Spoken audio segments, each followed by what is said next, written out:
Masak rendang pakai lengkuas, baunya sedap menggugah selera. Selamat datang kepada Pak Buas di Gudang Bulog, terasa istimewa. Burung merpati terbang tinggi, lewat pohon sayap tersangkut. Sungguh deg-degan hati kami. Bicara langsung dengan Pak Dirut.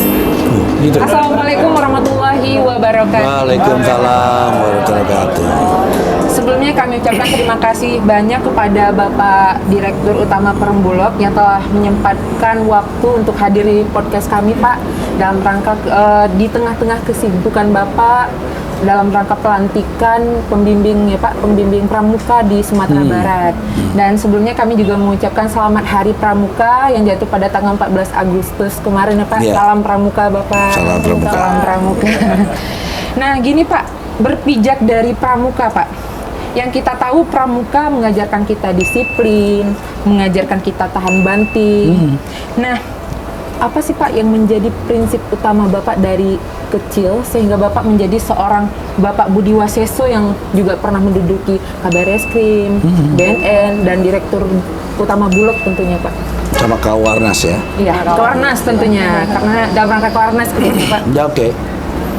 Kalau pertanyaan itu ya, jadi kan selain saya dididik oleh orang tua ya, itulah yang membangun salah satu karakter saya ya, terus penanaman disiplin saya sampai hari ini ya.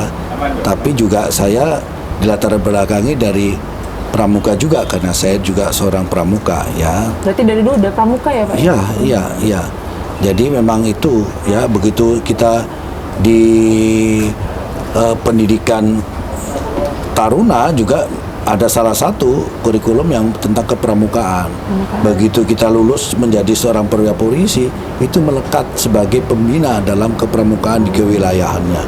Jadi pramuka memang melekat khususnya kepada anggota-anggota Polri ya. Nah, itu memang sudah menjadi ukuran ya, menjadi kewajiban. Nah, seperti itu ya.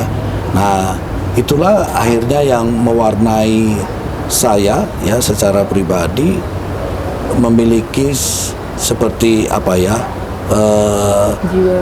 jiwa berarti jiwa karakter ya. Nah itu yang mewarnai saya, makanya sampai hari ini pun yang saya lakukan adalah modal dasar dari kepemilikan karakter ya. Nah itu memang satu, tapi yang paling utama adalah bagaimana kita membangun integritas diri kita masing-masing. Itu integritas yang paling utama ya. Tapi memang diawali dari pembangunan karakter manusia itu gitu. Nah, kalau kita boleh bicara karakter itu adalah pembangunan dari awalnya adalah pembangunan komitmen kita. Sebagai apa saja kita harus mempunyai komitmen gitu ya. Nah, itulah komitmen itu adalah dasar untuk kita menjalankan apa saja. Mau kehidupan, mau pekerjaan, mau berumah tangga, itu adalah berangkatnya dari komitmen. Nah, setelah kita, yang saya selalu kenalkan dengan 3K itu ya. 3K. Nah, artinya kita harus punya komitmen. Nah, setelah kita membangun dan punya komitmen itu, kita menjalankan komitmen itu dengan konsisten. Konsisten. Ya, kalau sekarang ya seperti contoh kalau sudah menjadi anggota atau karyawan Bulog, itu kita harus membangun komitmen dan kita kerjakan itu dengan konsisten sebagai karyawan Bulog umpamanya atau sebagai apa saja. Dan dalam proses perjalanannya pasti ya itu ada kendala, hambatan, tantangan, itu pasti. Ya, tidak ada yang namanya kita tidur-tidur terus bisa berhasil, tidak ada. Nah, keberhasilan itu melalui proses. Yaitu kita menghadapi satu hambatan, tantangan. Itulah yang kita harus jalankan dengan konsekuen. Ya. Komitmen, konsisten, konsekuen. Nah, satu konsekuensi yang harus kita ambil ada ya itu memang itu pekerjaan kita, pasti kita akan dengan. Tapi semua itu adalah merupakan ujian kita. Dimana kalau kita mau menaik tingkat, mau bernaik kelas itu kan harus melalui ujian. Dan ujian itu harus lulus. Ya kan? Nah, lulus itu baru lolos. Nah, kalau lolos itu baru kita naik tingkat. Itu sebenarnya sederhananya cara berpikir seperti itu gitu. Ngomong-ngomong perjuangan nih Pak, Rani ada baca artikel Pak tentang perjuangan Bapak yang lalu nih. Dulu Rani baca kemarin Rani baca artikel tentang perjuangan Bapak waktu menjadi awal-awal menjadi anggota Polri ya Pak. Bapak pernah ngojek pakai Vespa ya Pak? Bener Pak? Gimana tuh ceritanya Pak? Iya Pak, gimana tuh? Kayak kita baru tahu kalau ternyata Bapak Buas seorang pernah ngojek sampai Vespa. Begini, itulah satu menjalankan komitmen itu dengan konsisten, ya, kehidupan, ya. Artinya saya seorang anggota polisi, saya harus menjalankan tugas saya sesuai dengan ketentuan aturan. Nah, dikala saya menghadapi, ya, kekurangan secara finansial, saya tidak boleh mengorbankan atau keluar dari komitmen saya sebagai anggota polisi, oke? Nah, itu yang harus kita lakukan. Maka kita harus membaca peluang dan kesempatan apa yang bisa kita lakukan yang tidak melanggar komitmen atau aturan itu. Ya, pada saat itu yang bisa saya lakukan adalah sebagai tukang ojek, karena saya punya fasilitas, yaitu yang saya miliki adalah motor Vespa. Nah, Vespa masih ada karena Panjang ya Pak? loh, itulah yang itu saya pakai untuk mengingatkan diri saya bahwa saya pernah jadi tukang ojek, dan bagi saya tukang ojek itu adalah awal dari keberhasilan saya. Karena itu pengalaman saya, bukan sejarah, pengalaman hidup ya. Jadi ternyata dikala kita menghadapi sesuatu, kita nggak boleh menyerah. Itu tadi, kita membaca peluang dan kesempatan yang bisa kita lakukan apa. Pada saat itu saya lihat, ini saya bisa ada peluang karena saya punya motor Vespa. Untuk apa? Ya, saya bisa jadi tukang ojek, saya ojek, ya kan? Dan itu halal. Saya tidak menyalahi aturan sebagai seorang polisinya. Dan itu yang menempa menempa kehidupan saya, ya, perjalanan hidup saya, akhirnya mentalitas saya, ya kan, sampai hari ini. Berarti pada akhirnya tidak ada orang yang langsung berangkat dari angka 5. Semua pasti dari 0, ya kan? Dan itu kita raih dengan kerja keras, semua dengan kerja keras. Dan ini yang ingin juga saya tularkan kepada generasi-generasi muda semua, bahwa kita tuh perlu berusaha. Berusaha itu harus dengan semangat dan perjuangan. Tapi pasti ada pengorbanan, ya kan? Pengorbanan kita, ya tadi seperti tadi. Mungkin saya jadi tukang ojek, ya itu ada pengorbanan juga. Kalau reputasi saya ketahuan kalau saya polisi, wah itu kan akan mencederai dari institusi saya. Tapi saya jaga supaya orang tidak tahu bahwa saya ini seorang polisi. Baru tahunya sekarang ya Pak lewat artikel ini kami Pak. Ya, padahal itu udah waktu saya menjadi kabar eskrim itu kalau nggak salah ditanya, ya kan? Nah, saya ditanya oleh wartawan, kenapa Bapak seperti itu gitu, dan saya ceritakan salah satunya itu salah satu yang membentuk karakter saya itu. Karakter. Kemudian nih Pak, seperti yang kita ketahui kan Bapak pernah menjabat sebagai Kepala Bareskrim, Kepala BNN, dan sekarang sebagai Kuarnas, dan juga tentunya sebagai Direktur Utama Perumbulok. Ada nggak Pak hal yang paling Bapak ingat atau hal yang paling berkesan yang nggak bisa Bapak lupain selama menjabat sebagai yang bakal diceritain ke anak cucu nanti. Jadi ceritanya ke kita dulu gitu. Sebelum ke anak cucu. Banyak ya, tentunya semua pasti ada suka dukanya, ya kan? Kenangan-kenangan yang tidak terlupakan banyak sekali ya. Dan itu nanti akan saya sekarang sedang menyusun satu buku ya mengenai perjalanan hidup saya. Nah, itu dengan tujuan saya juga mencari popularitas. Tadi apa yang saya alami mungkin menjadi pembelajaran buat anak cucu atau generasi-generasi yang akan datang, ya kan? Banyak sekali ya, tentunya menghadapi sesuatu itu kita tidak boleh dengan pemikiran emosional, ya kan? Karena itu suatu hal ya, tadi saya bilang ujian kita, cobaan kita. Seperti umpamanya waktu saya jadi kabar eskrim, ya kan? Akhirnya saya melakukan penegakan hukum yang benar, ya pasti ada tantangan, ya kan? Ada penolakan pasti. Tapi karena tujuannya untuk kebaikan, ya kan, untuk kebenaran, ya kita nggak boleh takut, gitu ya. Yang pada akhirnya kan konsekuensinya saya dijuluki Buas. Nah, pada Buas itu maksudnya kan Budi Waseso ya, tapi orang mengkonotasikan Bu Asri seperti seekor binatang yang maunya garang gitu ya. Tapi tapi tidak apa-apa. Bagi saya wajar. Orang menilai itu boleh, karena siapapun orang boleh menilai. Nah, tapi bagi saya penilaian apapun itu sebagai koreksi kita. Koreksi Ya, perbaikan masukan, diri. ya untuk perbaikan. Ya, tapi kita nggak boleh kecil hati, kecewa, apalagi nggak boleh. Ya, nah suka duka saya bilang selalu ada. Dikala jadi kabar reskrim ya tentunya ya tadi banyak penolakan, apalagi dikala saya penegakan hukum itu ternyata melibatkan dari oknum umpamanya pejabat KPK. Kita kan bicara oknum ya, institusi tidak pernah salah, lembaga tidak pernah salah, ya kan? Tapi yang salah itu yang mengawaki, dan itu bicara oknum, ya kan? Tidak semuanya.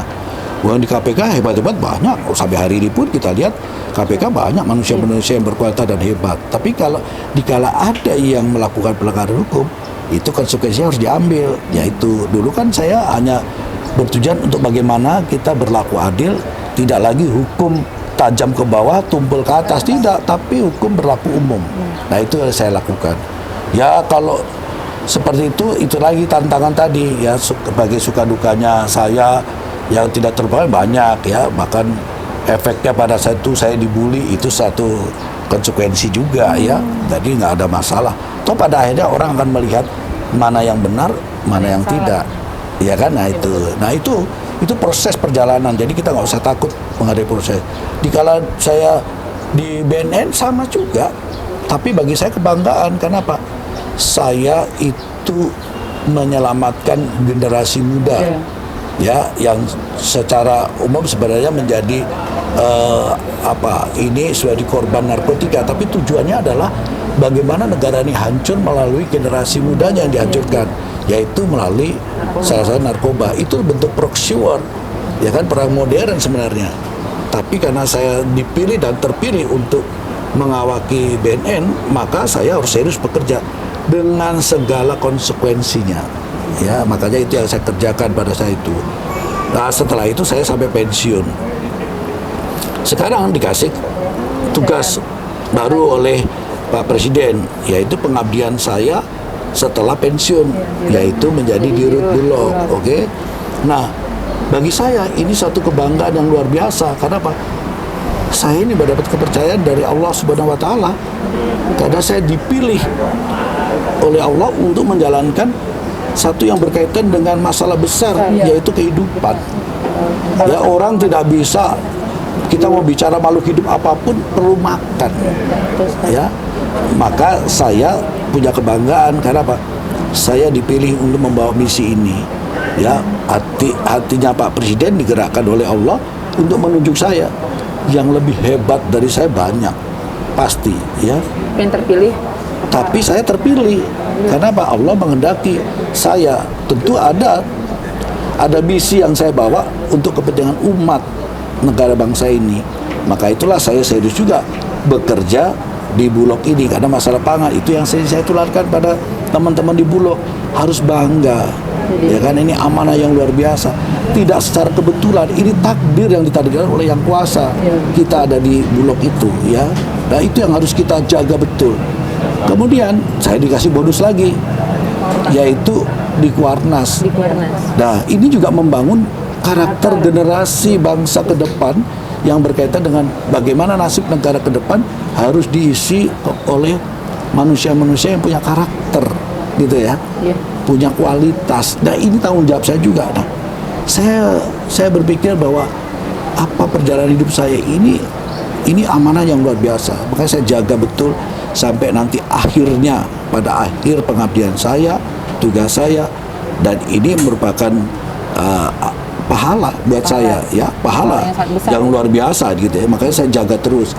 Nah, kenapa? Ya, bagaimanapun saya boleh kata sebenarnya harusnya sudah istirahat ya, ibaratnya, karena dengan usia yang sekarang dengan umur 63 tahun. Tapi karena Allah masih memberikan saya kesehatan, nah, terus saya diberi kepercayaan, manfaatkan sebaik mungkin. Waktu ini kan berjalan terus.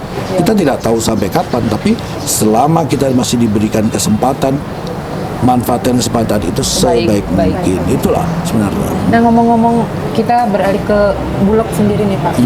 Bapak pernah membayangkan nggak Pak Indonesia tanpa Bulog? Ya sebenarnya gini, hal yang tidak mungkin di negara manapun, ya seperti Bulog ini selalu ada, karena dia menjaga stok, ya kedaulatan pangan termasuk ketahanan pangan, ya. Kita tidak mungkin ya bisa menjaga inflasi tanpa adanya operasi atau yang dilaksanakan oleh Bulog. Kenapa? Kebutuhan mendasar masyarakat kita itu adalah pangan. Pangan yang mendasar adalah beras. Nah, sekarang yang diberi kepercayaan Bulog, ya maka menurut saya sampai kapanpun Bulog itu harus selalu ada. Harus selalu ada. Nah, tapi ada tapi. Tapi. Ya, tapinya gini, banyak orang yang berpikiran Bulog itu tidak perlu ada. Kenapa? Karena salah satunya Bulog ini dianggap momok. Momok apa? Menghambat dari sebagian kelompok yang ingin mendapatkan keuntungan. Keuntungan apa? Ya itu tadi, penguasaan terhadap tata niaga pangan, yang akhirnya pangan itu bisa dipermainkan, ya kan, menjadi satu hal yang bisa mendapatkan satu keuntungan, padahal tugas Bulog adalah untuk menjaga tadi kedaulatan pangan pada akhirnya, ya, yaitu ketersediaan, nanti ya itu ketahanan pangan yang pada akhirnya menuju kedaulatan pangan. Ini yang menurut saya yang harus terus kita gaungkan. Tapi kembali lagi, hal ini bisa bertahan manakala Bulog bisa mewujudkan kepercayaan itu kepada masyarakat dan negara ini, karena kita bagian dari negara. Kalau kita diberikan amanah ini tapi kita tidak memberikan suatu wujud nyata dari hasil ya kerja kita antara amanah yang diberi kita, ya bisa saja terjadi pada akhirnya Bulog ini dianggap tidak perlu, bahkan Bulog perlu dibubarkan mungkin ya. Tapi kan saya tidak berharap, karena faktanya negara ini membutuhkan Bulog. Ya, itu penting. Nah, sekarang yang saya ingin harapkan adalah bagaimana supaya kita memang betul-betul diperlukan, ya kan, oleh masyarakat, oleh negara ini, maka kita harus bekerja untuk mewujudkan itu. Nah, kalau itu kita bisa wujudkan, saya yakin bahwa sampai kapanpun Bulog ini akan terus ada gitu loh. Gitu. Berarti ibaratkan Indonesia tanpa Bulog itu sayur tanpa garam ya? Bisa ya. Tapi kan saya bilang kembali lagi, ya, jangan garamnya itu diambil alih oleh orang lain gitu loh ya. Memang sayur tanpa garam tidak sedap, tapi sementara ini yang membuat sedap itu kan Bulog. Tapi next bisa saja kalau kita tidak pernah menjaga itu, bisa ini persoalan garamnya dikasihkan orang lain gitu loh ya. Nah, itu yang berbahaya maksud saya ya. Nah, karena kita ini pelengkap betul untuk kekuatan negara ini gitu. Mungkin ada pertanyaan terakhir. Pertanyaan terakhir nih Pak, apa yang menjadi mimpi dan harapan Bapak terhadap Bulog dan generasi muda? Kalau mimpi saya banyak sekali, ya kan, terhadap Bulog ini ya. Karena kenapa kalau sampai hari ini saya masih semangat, saya terus bekerja keras untuk Bulog ya. Karena saya membaca tadi Bulog ini selalu butuhkan, tapi bagaimana kita memperlihatkan atau menyampaikan dan menghasilkan sesuatu yang memang nyata gitu ya. Nah, saya kembali kepada mimpi saya tadi. Karena Bulog ini memang hal yang sangat penting, maka kita harus betul-betul bisa berbuat untuk kepentingan negara bangsa ini. Maka saya punya pemikiran tadi yang saya sampaikan. Kita tidak terbelenggu dengan budaya pemikiran yang lalu-lalu. Kita sebagai penyangga betul, tapi kita tidak lagi berorientasi kepada harapan mendapat penugasan dari negara. Tidak, ya, karena zamannya sudah berubah, situasinya sudah berubah, ya. Tapi kita mulai melihat peluang dan kesempatan tadi dengan perkembangan situasi. Next ya, kita belajar dari pengalaman yang sudah, maka kita harus bisa meraih masalah khususnya beras itu dengan program kita, ya kan, dengan komersil. Ya, karena sekarang kan kita sedang bangun infrastruktur, ya, infrastruktur yang kita bangun seperti MRMP di 13 wilayah produksi beras kita bangun. Dengan harapan apa mimpi saya, dengan ini kita bangun, maka kita next kita membuat beras sendiri, kita mengolah beras sendiri. Tapi tidak sederhana mengolah beras itu, karena kita mau tidak mau kita sudah membantu petani. Karena petani nanti tidak lagi berpikir bagaimana saya menjual gabah itu dengan kering giling. Enggak. Itulah bukti kehadiran negara melalui Bulog terhadap petani. Artinya petani cukup memproduksi sebanyak mungkin dengan gabah kering panen. Selanjutnya itu tugas negara melalui Bulog, yaitu kita membeli dengan gabah kering panen, kita olah menjadi gabah kering giling melalui dryer yang kita bangun. Setelah itu ada proses penyimpan gabah ini, tidak seperti sekarang harus di gudang karung, kita melalui silo. Nah silo itu nanti kalau kita butuhkan mau bikin beras, kita buat beras dengan teknologi yang modern, ya, dengan kualitas tentunya hasilnya, maka dengan cost yang rendah karena kita buat sendiri, maka kita akan memproduksi beras-beras berkualitas yang baik dan harga yang murah. Nah, kalau usaha demikian, tentunya kita akan merajai daripada persoalan beras di Indonesia ini, ya, yang tentunya sampai saat ini kita tidak bersaing dengan negara-negara luar karena kita masih konvensional. Nah, sekarang kita sudah modernisasi nih, ya kan, membangun infrastruktur. Next, kita tidak lagi berharap ada bansos rastra, ada paket-paket sembako, tidak usah, ya. Kita tidak perlu seperti yang orang pada pikiran Bulog itu selalu minta belas kasihan, ya, berharap, ya kan, mendapatkan belas kasihan. Tidak, kita misi tetap berjalan. Maka next, ya, yang dulu sudah tercederai bahwa kita pernah mensuplai beras untuk TNI Polri ASN. Nah, ke depan harus kita bisa raih kembali. Dengan kualitas yang Nah, baik. itu tadi kualitasnya harus bagus, ya kan? Karena Pak, sekarang saya bilang kalau kita menyajikan produksi beras premium dengan modal kita bisa 9.000 sampai 9.200 dengan kualitas premium. Nah, kalau kita jual 9.500 kita udah untung, umpama seperti itu, ya. Artinya siapa sih yang berani menjual beras premium dengan harga murah itu? Sekarang beras premium kan di atas 10.000. Iya, di atas 10.000. Iya kan? Ya, makanya kan. Nah, kalau kita bisa menguasai itu, bisa memproduksi dengan harga murah, semua pasti larinya ke Bulog. Nah, tadi TNI Polri ASN kalau udah mengambil dari kita, suplainya dari beras Bulog, di satu sisi kita sudah punya pasar. Iya, betul. Yang berikutnya, kita punya jaminan atau petani punya jaminan bahwa produksi dia pasti diambil sama kita untuk kepentingan di dalam negeri.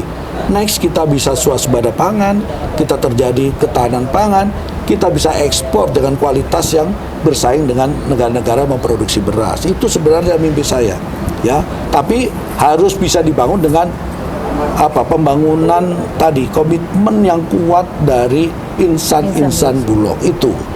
Ya, pembangunan komitmen ini harus dengan didasari semangat, dengan dasar kebanggaan kita tadi, ya, yang mendasar bahwa kita ini, ya kan, sudah luar biasa karena ditakdirkan ada di Bulog. Tidak semuanya bisa ada di Bulog. Sekian banyak contoh aja kemarin. Kita ingin menerima 100 karyawan, ya kan? Iya, Pak. Ya kan? Itu ternyata kan 127.000 yang mendaftar. Berarti satu orang itu mengalahkan 1.000 lebih pesaingnya. Nah, kalau kita terpilih itu sangat luar biasa. Apakah kita itu yang paling pintar? Tidak. Tapi kita mendapatkan satu keberuntungan karena takdir Allah menunjuk kita ada di Bulog. Itu harus disyukuri. Itu menjadi kebanggaan dasar yang menyemangati kita sampai kapanpun kita harus tetap semangat. Itu yang paling penting gitu, ya. Terutama generasi yang akan datang, generasi muda. Dan sekarang kan sudah bukan milenial lagi, ada apalah namanya generasi stroberi atau apalah, saya tidak tahu. Tapi intinya ya kan, kita ini harus punya pemahaman kekuatan kita, terutama tadi kita sebagai warga negara Indonesia yang Pancasilais. kita mengakui kebinekaan tunggal ika kita, kuatkan itu, kekuatan negara kita yang dari pulau-pulau ini menjadi satu kekuatan Nusantara yang kuat, ya kan, yang kita tidak bisa nanti diremehkan oleh negara-negara lain. Itu dari mana itu bisa kita wujudkan? Ya semangat kita, generasi muda kita yang ke depan. Saya akan habis generasi saya akan pupus generasi saya. Tapi kan akan diteruskan oleh generasi-generasi yang lebih bagus, lebih unggul daripada saya. Itu harapan saya. Mimpi saya selalu begitu, ya, keinginan saya selalu begitu gitu. Makanya saya banyak menaruh harapan kepada generasi-generasi yang akan datang itu. Semoga generasi muda juga bisa melanjutkan mimpi-mimpinya. Harus, bukan harus, semoga harus itu. Harus. Kalau semoga boleh iya, boleh tidak dong. Ya kan? Semoga harus. Harus itu. Dan ternyata Pak Bos adalah orang Sumando kita nih. Iya, betul. Pak. Orang Sumando, orang Awak. Tuh. Gimana Pak perasaan mempunyai keluarga orang Minang gitu? Ya tadi saya merawat kebinekaan tunggal ika, ya. Jadi kita kaya budaya dari mana saja, bukan budaya itu jadi menghambat kita, ya kan? Nah, maka kita harus bangun kebinekaan itu kan kita membawa sama semua. Jadi kalau kita budaya-budaya yang kita jadikan satu menjadi kekuatan kita, ya kan, tanpa melihat dari sisi negatifnya. Semua positif, nggak ada budaya-budaya yang negatif, ya kan. Nah itulah menjadi kekuatan, kekayaan yang terus kita bangun, ya. Toh pada akhirnya sama aja, nggak ada masalah apa-apa juga kan. Malah kita diterima di mana-mana saja kan gitu. Nah itu. Jadi banyak keluarga ya Pak ya? Ya, justru memperluas keluarga, memperluas budaya, ya kan. Seperti itu kira-kira. Mungkin keterbatasan waktu kita mungkin nggak bisa banyak tanya, padahal udah banyak pertanyaan Pak, tapi karena keterbatasan waktu mungkin kita di sini dulu. Tapi mohon izin Pak, Halubi ini ada jargonnya nih Pak. Jadi setiap masuk ke podcast ada jargonnya. Apa boleh Pak ikutan jargonnya kita Pak? Apa Saat itu? bilang Halubi bi. Kalau Bapak gini aja. Halubi bi. Kalau kami biasanya Halubi bi. Oh gitu. Iya, mohon maaf ya Pak. Ya boleh. Izin ya Pak ya. Oke, demikian tanya jawab kita dengan bukan tanya jawab, diskusi kita dengan Direktur Utama Perumbulok. Nah, kita akhiri dengan jargonnya Halubi. Mohon izin sekali lagi Bapak, kita mulai Halubi. Bi. Terima kasih atas waktunya Bapak. Terima kasih banyak. Oke.